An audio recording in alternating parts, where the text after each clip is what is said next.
नमस्कार दोस्तों, जीके वाले गुरु के एक और नए वीडियो में आप सभी का स्वागत है। दोस्तों, यह वीडियो कुछ टॉपिक पर होने वाला है, आप लोग थंबनेल देखकर समझ चुके होंगे। फिर भी आप लोग की जानकारी के लिए बता दें कि इस वीडियो में हिंदी से जुड़े 20 ऐसे महत्वपूर्ण सवाल जवाब कराए जाएंगे जो कि आपकी इंटर परीक्षा 2024 के लिए काफी महत्वपूर्ण सवाल जवाब होने वाले हैं। तो इस वीडियो को अंत तक जरूर देखिएगा और वीडियो पसंद आए तो एक लाइक और चैनल को सब्सक्राइब जरूर से कीजिएगा। साथ ही अपने प्यारे दोस्तों के साथ इस वीडियो को शेयर कीजिएगा। हमारा पहला सवाल है दोस्तों, विनोद कुमार शुक्ल का जन्म कहाँ हुआ था? ऑप्शन है राजनांदगांव छत्तीसगढ़, रायसेन मध्य प्रदेश, बेगूसराय बिहार, इनमें से कोई नहीं। यदि आपको किसी भी सवाल का जवाब पहले से पता है तो आप कमेंट कर सकते हैं। साथ में अपना स्कोर भी कमेंट कीजिएगा कि 20 में से कितना का जवाब आप सही कर पाए, ताकि मुझे पता चले कि आपकी तैयारी कैसी चल रही है। उसी आधार पर मैं और भी महत्वपूर्ण सवाल जवाब को लेकर आऊँ, तो इसे जरूर से कीजिएगा। इसका बिल्कुल सही जवाब हो जाएगा ऑप्शन नंबर ए, यानी कि राजनांदगांव छत्तीसगढ़ में विनोद कुमार शुक्ल का जन्म हुआ था।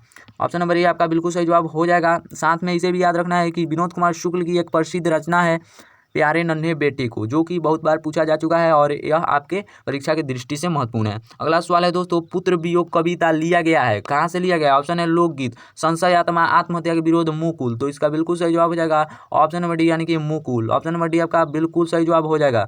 साथ में इसे भी याद रखना है कि पुत्र वियोग कविता के कवयित्री जो है सुभद्रा कुमारी चौहान वाले सुभद्रा कुमारी चौहान का जन्म कब हुआ था? ऑप्शन है 14 अगस्त 1946, 13 अगस्त 1910, 15 अगस्त 1904, 16 अगस्त 1904। तो इसका बिल्कुल सही जवाब हो जाएगा 16 अगस्त 1904, यानी कि ऑप्शन नंबर डी आपका बिल्कुल सही जवाब हो जाएगा। अगला सवाल है दोस्तों, रोज कहानी में मालती के पति का क्या नाम था? ऑप्शन है सुरेश, कालीराम, महेश्वर, रामनाथ। तो इसका बिल्कुल सही जवाब हो जाएगा महेश्वर, यानी कि मालती के पति महेश्वर थे। ऑप्शन नंबर सी आपका 4 नंबर सवाल का बिल्कुल सही जवाब हो जाएगा। रोज कहानी के नायक महेश्वर थे और नायिका जो थी मालती थी।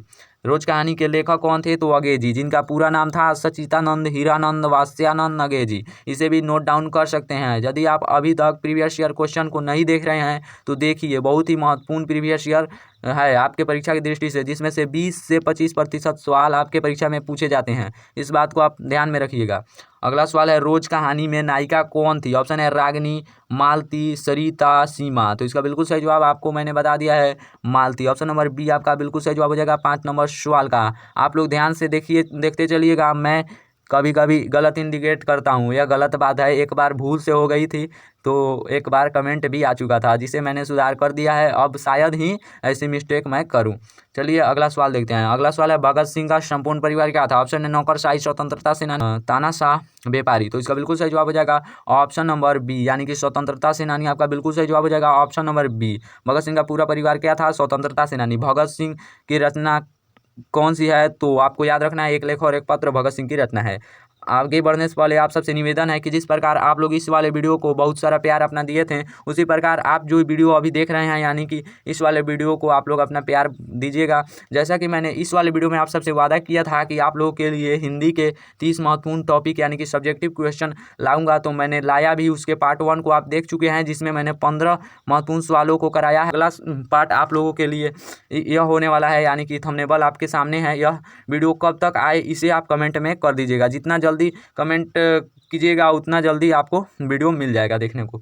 चलिए अगला सवाल देखते हैं। अगला सवाल है, निम्नलिखित में से संपूर्ण क्रांति का नारा किसने दिया था? ऑप्शन है भगत सिंह, जयशंकर प्रसाद, जयप्रकाश नारायण, इनमें से कोई नहीं। तो इसका बिल्कुल सही जवाब हो जाएगा संपूर्ण क्रांति का नारा जयप्रकाश नारायण ने दिया था, यानी कि ऑप्शन नंबर सी आपका बिल्कुल सही जवाब हो जाएगा। संपूर्ण क्रांति एक ऐतिहासिक भाषण है जिसे जयप्रकाश नारायण ने 5 जून 1974 को पटना के गांधी मैदान में दिया था। इसे भी नोट डाउन कर सकते हैं। यह भी महत्वपूर्ण सवाल है।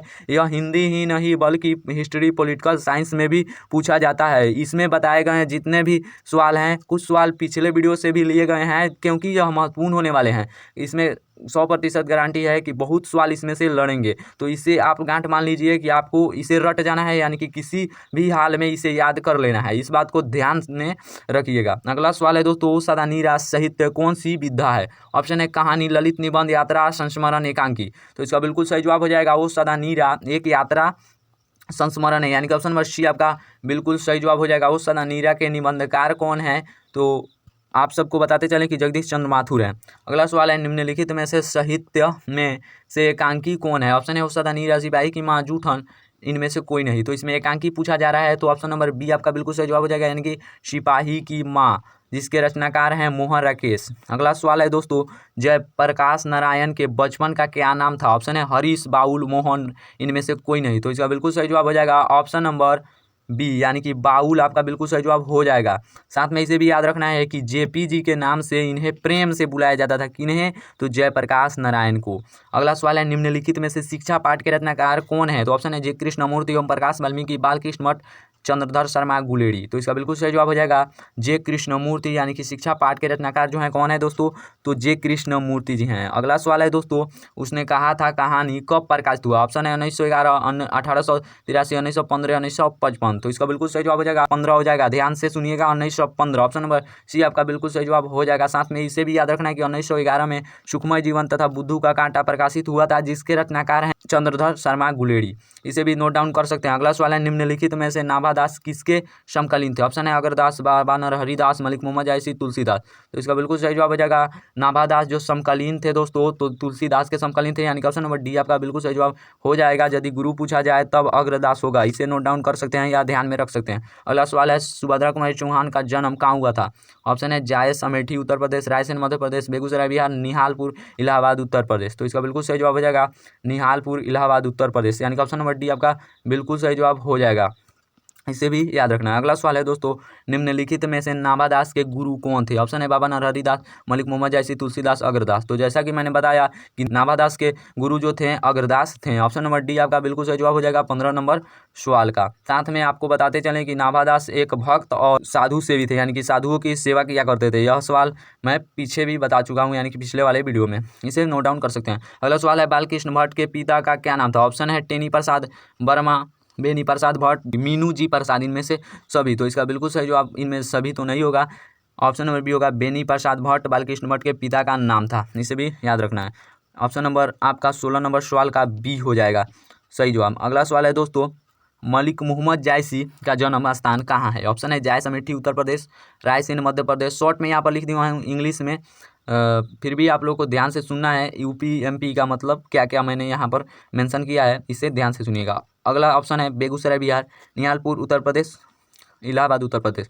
तो इसका बिल्कुल सही जवाब हो जाएगा ऑप्शन नंबर, यानी कि जायस अमेठी उत्तर प्रदेश में मलिक मोहम्मद जायसी का मतलब जन्म हुआ था। कब हुआ था दोस्तों? तो 1492 में हुआ था। इसे भी आप नोट डाउन कर सकते हैं। अगला सवाल है दोस्तों, यदि पति विचार है तो पत्नी क्या है? ऑप्शन है विचार, भावना, ईश्वर, इनमें से सभी। तो इसका बिल्कुल सही जवाब हो जाएगा, यदि पति विचार है तो पत्नी भावना है, यानी कि ऑप्शन नंबर बी आपका बिल्कुल सही जवाब 18 नंबर का हो जाएगा। अगला सवाल है, सिपाही की माँ एकांकी के लेखक कौन है? ऑप्शन है मोहन राकेश, जयप्रकाश नारायण, चंद्रधर शर्मा गुलेरी, अंग्रेजी। तो इसका बिल्कुल सही जवाब हो जाएगा सिपाही की माँ एकांकी के जो रचनाकार हैं, यानी कि लेखक हैं, तो मोहन राकेश, यानी कि ऑप्शन नंबर ए आपका बिल्कुल सही जवाब हो जाएगा 19 नंबर सवाल का जवाब।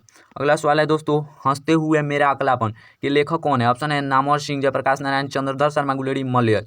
तो 20 नंबर सवाल का बिल्कुल सही जवाब हो जाएगा हंसते हुए मेरा अकलापन के जो लेखक हैं मलयज हैं, यानी कि ऑप्शन नंबर डी आपका बिल्कुल सही जवाब हो जाएगा। साथ में इस सवाल को भी याद रखना है कि भरत जी श्रीवास्तव किनका मूल नाम था? तो मलयज जी का, यानी कि ऑप्शन नंबर डी इसका भी बिल्कुल सही जवाब हो जाएगा। यदि आपको यह वीडियो हेल्पफुल लगा हो तो इस वीडियो को एक लाइक और चैनल को सब्सक्राइब जरूर से कीजिएगा, और अपने प्यारे से दोस्तों यानी कि पढ़ने वाले दोस्तों के साथ इस वीडियो को जरूर से शेयर कीजिएगा। मिलते हैं किसी अन्य वीडियो में, तब तक के लिए जय हिंद, वंदे मातरम दोस्तों।